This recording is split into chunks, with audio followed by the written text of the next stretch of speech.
Iniharap na ang 2 pulis at isang opisyal ng barangay na mga suspect sa pang-hold up ng isang mag-anak sa loob mismo ng kanilang bahay sa Maynila. Todo tanggi naman sa alegasyon ang mga isinasangkot sa krimen. Balitang hatid ni John Consulta.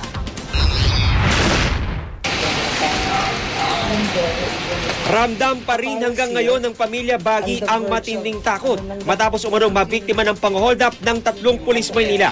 Ayon sa isa sa biktimang sipa, pasado alas 8 ng gabi nitong Mayo 30, habang nagpapahinga sa loob ng bahay ng kanyang anak sa Santa Ana, Maynila, pumasok ang 4 na lalaki sa kanilang bahay.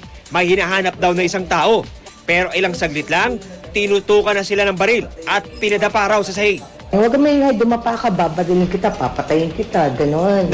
Nakatutok yung baril sa ulo? Dito. Dito. Sa bato? Oo.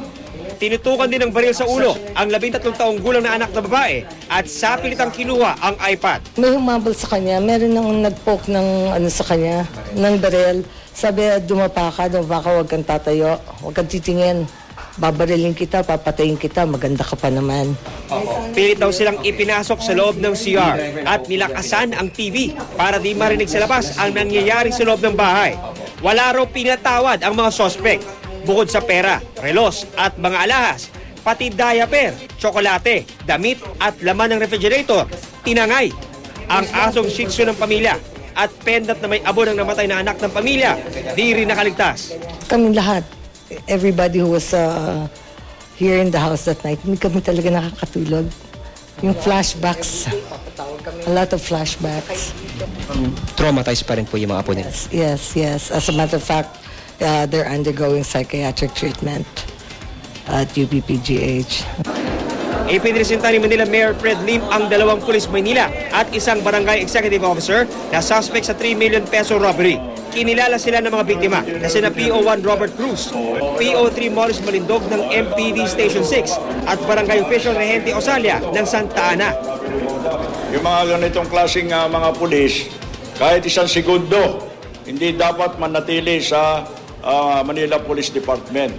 O sila nagsasabog ng putik sa uniforme ng mga matitino at mga mababait na pulis.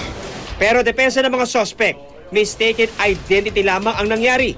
Patunay raw dito ang nakablatter na pag-responde nila sa isang tawag sa kanilang istasyon sa mismong oras na ginawa ang krimen.